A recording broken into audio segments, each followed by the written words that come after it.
Education किसी भी समाज की नींव होती है।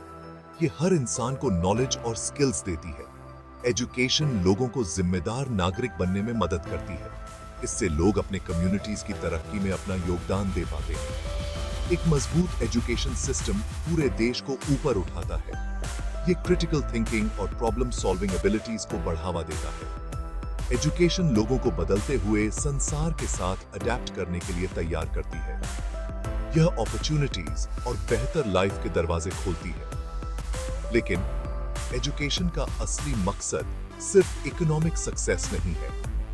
एजुकेशन का असली मकसद है वेल राउंडेड इंडिविजुअल्स को तैयार करना।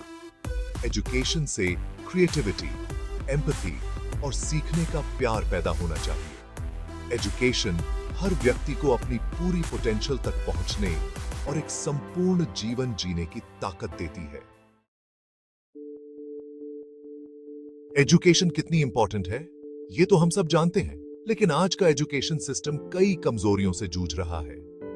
सबसे बड़ी प्रॉब्लम है रोट लर्निंग पर जोर। स्टूडेंट्स से उम्मीद की जाती है कि वे बिना कॉन्सेप्ट्स को समझे बहुत सारी इंफॉर्मेशन रट लें। यह तरीका क्रिएटिविटी और क्रिटिकल थिंकिंग को दबाता है। ये एक ऐसा सिस्टम बनाता है जहां स्टूडेंट्स एक्टिव लर्नर्स नहीं, बल्कि इंफॉर्मेशन के पैसिव रिसिपिएंट्स बन जाते हैं। स्टैंडर्डाइज्ड टेस्ट पर जोर देने से ये प्रॉब्लम और भी बढ़ जाती है। दूसरी बड़ी कमी है प्रैक्टिकल स्किल्स और वोकेशनल ट्रेनिंग पर ध्यान नहीं देना। आज का सिस्टम अक्सर थियोरेटिकल नॉलेज को प्रैक्टिकल एप्लीकेशन से ज्यादा तवज्जो देता है। एजुकेशन और रियल वर्ल्ड स्किल्स के बीच का ये गैप ग्रेजुएट्स को जॉब मार्केट के लिए तैयार नहीं कर पाता। सिस्टम की इन कमियों की वजह से आज एजुकेशन बहुत लोगों के लिए एक फंदा बन गया है। स्टूडेंट्स पर बहुत ज्यादा एक्सपेक्टेशंस का बोझ होता है। उन पर एकेडमिकली एक्सेल करने का बहुत प्रेशर होता है, अक्सर अपनी मेंटल और फिजिकल वेलबीइंग की कीमत पर। ऊंचे ग्रेड्स और बड़े इंस्टीट्यूशंस में एडमिशन पाना ही एकमात्र लक्ष्य बन जाता है। सक्सेस की यह संकुचित परिभाषा स्टूडेंट्स में बहुत ज्यादा स्ट्रेस और एंजाइटी पैदा करती है। यह कोलैबोरेशन की बजाय कंपटीशन की कल्चर को बढ़ावा देती है। इसके अलावा होलिस्टिक डेवलपमेंट पर ध्यान नहीं देने से यह फंसा हुआ एहसास और भी बढ़ जाता है। स्टूडेंट्स के पास एकेडमिक्स के अलावा अपनी रुचि और टैलेंट एक्सप्लोर करने का समय या मौका नहीं होता। इससे निराशा और जीवन में उद्देश्य की कमी आ सकती है। सेक्शन 4, एक्सपेक्टेशंस का दबाव। स्टूडेंट्स पर प्रेशर कई कारणों से आता है। पेरेंट्स, जो अक्सर सोसाइटल एक्सपेक्टेशंस और अपने बच्चों के लिए एस्पिरेशंस से प्रेरित होते हैं, अनजाने में इस प्रेशर को बढ़ा सकते हैं। कंपेटिटिव जॉब मार्केट में एकेडमिकली एक्सेल करने की जरूरत को और बढ़ा देता है, जिससे स्ट्रेस और बढ़ जाता है। परफॉर्म करने का ये कांस्टेंट प्रेशर स्टूडेंट्स की मेंटल हेल्थ पर बुरा असर डाल सकता है। इससे एंजाइटी, डिप्रेशन और खुद को कमतर समझने की भावना पैदा हो सकती है।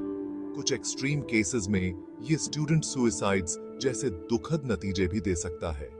इसके अलावा एकेडमिक अचीवमेंट पर जोर देने से बच्चे के विकास के दूसरे इंपॉर्टेंट पहलुओं को नजरअंदाज किया जा सकता है। क्रिएटिविटी, इमोशनल इंटेलिजेंस और सोशल स्किल्स अक्सर पीछे छूट जाते हैं। एकेडमिक एक्सीलेंस पर यह संकुचित फोकस वेल राउंडेड इंडिविजुअल्स के विकास में बाधा बन सकता है। सेक्शन 5, एजुकेशन का कमोडिफिकेशन। एक और चिंताजनक ट्रेंड है एजुकेशन का बढ़ता हुआ कमोडिफिकेशन। प्राइवेट कोचिंग सेंटर्स और ऑनलाइन लर्निंग प्लेटफॉर्म्स एक मल्टी बिलियन डॉलर इंडस्ट्री बन गए हैं। हालांकि ये प्लेटफॉर्म्स सप्लीमेंट्री सपोर्ट दे सकते हैं, लेकिन इनका इतना फैलाव अक्सर फॉर्मल एजुकेशन सिस्टम की कमियों के कारण होता है। एजुकेशन का कमोडिफिकेशन असमानताएं पैदा कर सकता है। एफ्लुएंट बैकग्राउंड्स के स्टूडेंट्स के पास बेहतर रिसोर्सेज और कोचिंग तक पहुंच होती है, जिससे उन्हें अनुचित लाभ मिलता है। यह प्रिविलेज्ड और अंडर प्रिविलेज्ड के बीच की खाई को और बढ़ा देता है। फोकस क्वालिटी एजुकेशन प्रदान करने से हटकर मुनाफा कमाने पर चला जाता है। इससे एजुकेशनल स्टैंडर्ड्स में गिरावट आ सकती है और सीखने के असली मकसद का अवमूल्यन हो सकता है। सेक्शन 6, एक बेहतर फ्यूचर की तरफ। अपने बच्चों के लिए एक उज्जवल भविष्य बनाने के लिए मौजूदा एजुकेशन सिस्टम की कमियों को दूर करना बहुत जरूरी है। रोट लर्निंग और स्टैंडर्डाइज्ड टेस्ट से आगे बढ़ना बहुत जरूरी है। इसकी बजाय हमें सीखने के प्रति प्यार, क्रिटिकल थिंकिंग और प्रॉब्लम सॉल्विंग एबिलिटीज को बढ़ावा देना होगा। करिकुलम को रेलेवेंट और 21st सेंचुरी की जरूरतों के हिसाब से बनाया जाना चाहिए। प्रैक्टिकल स्किल्स, वोकेशनल ट्रेनिंग और एंटरप्रेन्योरशिप को एजुकेशन सिस्टम में शामिल किया जाना चाहिए। इससे यह सुनिश्चित होगा कि ग्रेजुएट्स जॉब मार्केट के लिए वेल इक्विप्ड हों और समाज में अपना महत्वपूर्ण योगदान दे सकें। हालांकि एजुकेशन सिस्टम में सुधार के लिए एक मल्टीफैसेटेड अप्रोच की आवश्यकता है। एक ऐसा एजुकेशन सिस्टम बनाने के लिए पॉलिसी मेकर्स, एजुकेटर्स, पेरेंट्स और पूरे सोसाइटी को मिलकर प्रयास करना होगा, जो वास्तव में हमारे बच्चों को उनकी पूरी पोटेंशियल तक पहुंचने का अधिकार दे।